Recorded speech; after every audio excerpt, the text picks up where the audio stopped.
भगवान ब्रह्मा के पुत्र व देव आर्षि नारद मुनि का नाम तो हर किसी ने सुना है। हाथ में वीणा लेकर भगवान नारायण का गुणगान करने वाले नारद मुनि पौराणिक मान्यताओं में परम भक्त होने के साथ संवाददाता भी है, जो विभिन्न लोकों में सूचनाओं का आदान प्रदान करने सहित भगवान की लीलाओं में भी सहयोगी रहते हैं।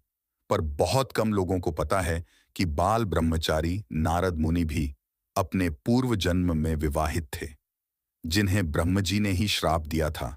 उन्हीं नारद मुनि के 3 जन्मों की कथा आज हम बताने जा रहे हैं, जिसका जिक्र कई पौराणिक कथाओं में है। गंधर्व से यूं ब्रह्मपुत्र बने नारद मुनि। पंडित रामचंद्र जोशी के अनुसार पुराणों में नारद मुनि के 3 जन्मों की कथाओं का उल्लेख है। पहले जन्म में देवर्षि नारद उपबर्हण नाम के गंधर्व थे, जिनका विवाह भी हुआ था। एक बार ब्रह्मा जी की सभा में सभी देवता और गंधर्व भगवान का संकीर्तन करने आए, तो वे भी अपनी स्त्रियों सहित वहां गए। पर कीर्तन के बीच ही वह हंसी मजाक करने लगे, जिन्हें देख ब्रह्मा जी को गुस्सा आ गया। उन्होंने नारद मुनि को शूद्र होने का श्राप दे दिया। इस श्राप से दूसरे जन्म में वे शूद्र हुए। इस जन्म में पैदा होने के बाद ही इनके पिता की मृत्यु हो गई।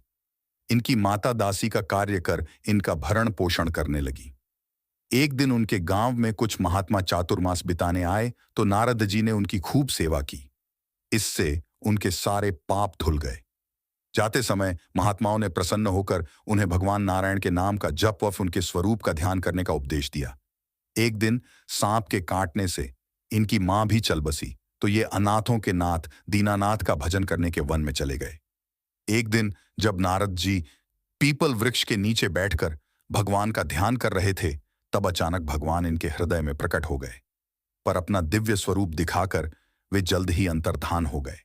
इसके बाद तो भगवान का दोबारा दर्शन करने के लिए नारद जी व्याकुल हो गए, पर तप करने पर भी उन्हें सफलता नहीं मिली। अंत में आकाशवाणी से उन्हें अगले जन्म में भगवान के दर्शन होने की सूचना मिली।